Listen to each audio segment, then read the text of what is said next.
Hello guys, आज का हमारा टॉपिक है जेनेटिक इंजीनियरिंग और उसकी एप्लीकेशंस। आखिर जेनेटिक इंजीनियरिंग क्या होती है और उसकी क्या क्या एप्लीकेशंस हैं। तो what is genetic engineering? Genetic engineering is a process that uses laboratory based technology to alter the DNA makeup of an organism. In simple way, किसी ऑर्गेनिज्म के डीएनए में टेक्नोलॉजी का यूज करके उसके कैरेक्टर को बदलने की डायरेक्ट प्रोसेस जेनेटिक इंजीनियरिंग कहलाती है। इसे मॉडिफाइड ऑर्गेनिज्म भी कह सकते हैं। इसका एम होता है डीएनए में चेंज करके न्यू प्रॉपर्टीज़ को ऐड करना, मौजूदा गुणों को बढ़ावा देना और डिफरेंट स्पीसीज में जीन ट्रांसफ़र की प्रोसेस पूरी करना। Applications of genetic engineering. Single cell proteins. Single cell proteins refers to the dried cell microorganisms.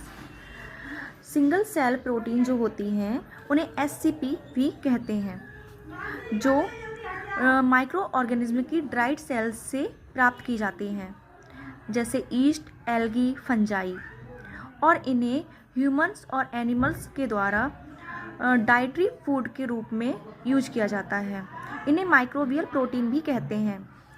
Production of cell protein, single cell protein के जो प्रोडक्शन की प्रोसेस है उसमें selection of strain of microbes and substrate, fermentation, harvesting, post harvesting treatment, processing of SCP।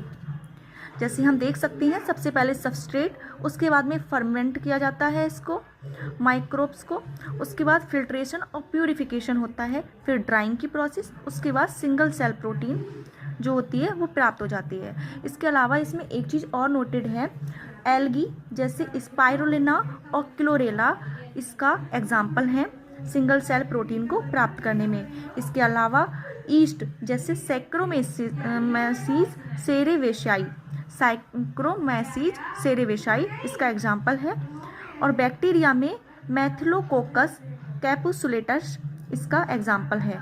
ऐसे ही fungi में Aspergillus oryzae इसका example है। Biosensor. आखिर बायोसेंसर क्या है? ये एक एनालिटिकल डिवाइस है जो केमिकल या मॉलिक्यूल को पहचानने के लिए बायोसेंसर फॉर एग्जांपल एंजाइम और एंटीबॉडी का यूज करता है और फिर उस पहचान को इलेक्ट्रिकल या अदर सिग्नल में ट्रांसफ़र करता है। इसे ही बायोसेंसर कहते हैं। इसके जो फादर हैं वो professor Leyland C. Clerk junior हैं। इसका use food analysis, drug development, crime detection में किया जाता है। इसके अलावा मेडिकल डायग्नोसिस और एनवायरनमेंटल फीड मॉनिटरिंग में भी किया जाता है।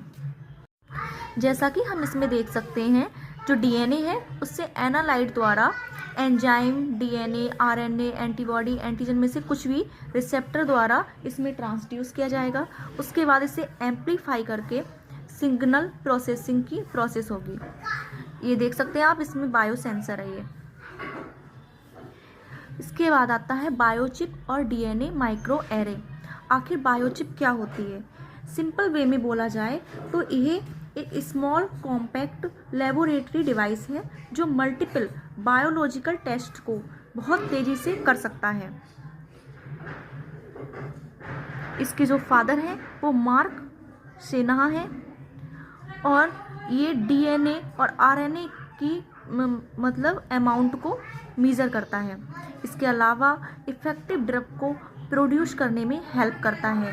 कैंसर जैसी बड़ी बड़ी डिसीज़ को डायग्नोस करने में हेल्प करता है। एक्सप्रेशन को एनालिसिस करता है। ये बायोचिप है, आप देख सकते हैं। इसका ये जो पार्ट है उसे कैपिकेटर कहते हैं। इसमें माइक्रोचिप होती है, एंटीना, टिश्यू बॉन्डिंग कैप भी होती है। DNA vaccine. DNA vaccine is DNA sequence use as a vaccine. In simple way, एक टाइप का न्यूक्लिक एसिड वैक्सीन है जो इम्यून रिस्पॉन्स को सक्रिय करके मतलब रिएक्टिव करके जेनेटिक इंजीनियरिंग डीएनए का यूज करता है, जो अक्सर प्लाज्मिड में होता है। जैकोब डी इंडिया की फर्स्ट कोविड-19 वैक्सीन है। ये इसकी प्रोसेस है कि मतलब कैसे एक प्लाज्मिड डीएनए वैक्सीन मतलब इम्यून सिस्टम के लिए बनाई जाती है। जो ये डीएनए वैक्सीन जो होती है वो प्लाज्मिड डीएनए को प्यूरिफाई करके ही बनाई जाती है और इसमें डीएनए वैक्सीन में इम्यूनाइज होता है जो हमारी इम्यूनिटी को मतलब सक्रिय करता है, उसमें लड़ने की क्षमता प्रदान करता है। डीएनए ड्रग खराब तरीके से काम करने वाले जीन को रिप्लेस करता है, मतलब उन्हें हटाकर, एक डीएनए ड्रग जो होता है उन्हें हटाकर और उसको क्योर करने में हमारी हेल्प करता है। डीएनए ड्रग जैसे कुछ हैं, जैसे मिपोमेशन, काइनमरो भी कहते हैं इसे, इसके अलावा एक्सोंडिस है 51 मतलब 51, एक्सोंडिस 51 और डेफ्रीवोटाइड।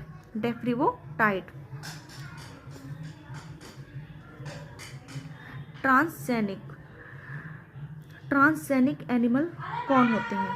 तो ट्रांसजेनिक एनिमल एक ऐसे ऑर्गेनिज्म हैं जिसके जेनेटिक मटेरियल जीनोम जो होता है को किसी अन्य स्पीशीज से एक या एक से अधिक फॉरेनर डीएनए, जो फॉरेनर मतलब बाहर का डीएनए जो होता है उसके सीक्वेंस से जोड़कर जानबूझकर बदल दिया जाता है, जिससे एक मॉडिफाइड जो होती है वो स्पीशीज हम प्राप्त करते हैं, उसे ट्रांसजेनिक एनिमल कहते हैं। इसके डेवलपमेंट के 3 मेथड्स हैं: DNA micro injection, embryonic stem cell transfer और वायरस मीडिएटेड जीन ट्रांसफ़र। ये हम बाद में पढ़ेंगे डिटेल में।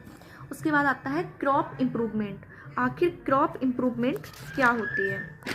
जो क्रॉप इम्प्रूवमेंट है इसमें जेनेटिक मॉडिफिकेशन के द्वारा विभिन्न तरीकों के माध्यम से एग्रीकल्चरल प्रोड्यूस मतलब जो उपज होती है उसको बढ़ाने पर ध्यान दिया जाता है। जैसे बीटी कॉटन जो है वो 2002 में कल्टीवेटेड की गई इंडिया की फर्स्ट क्रॉप है। इसके अलावा गोल्डन राइस जो विटामिन ए में रिच होते हैं, फ्लावर्स और टोमेटो जो है वो भी क्रॉप इम्प्रूवमेंट का एक बहुत अच्छा एग्जाम्पल है। इसके अलावा ये न्यूट्रिशनल जो वैल्यू होती है उसको इंक्रीज़ करता है, क्रॉप यील्डिंग को इंक्रीज़ करता है, जो क्रॉप की क्वालिटी होती है, टेस्ट होता है, उसको एनहांस करता है। इसके अलावा डिसीज़ से, पेस्ट से रेजिस्ट करता है, मतलब जो वैरायटी होती है वो रेजिस्टेंट होती हैं। लाइव स्टॉक इम्प्रूवमेंट आखिर क्या है ये? तो जो एनिमल हस्बेंड्री होती है एक ऐसी ब्रांच है बायोलॉजी की जो पालतू पशुओं के भोजन, उनके आश्रय, उनकी देखभाल और उनके रिप्रोडक्शन से संबंधित होती है। इसके द्वारा लोग अपनी ज़रूरतमंद भी मतलब पूर्ति करते हैं, जैसे मिल्क, एग, मीट, फिशेस, इनका प्रोडक्शन। इसका एम होता है जेनेटिक वेरिएशन को इंक्रीज़ करना, एक्यूरेसी सिलेक्शन को इंक्रीज करना, जनरल इंटरवल जो है उसको रिड्यूस करना और सिलेक्शन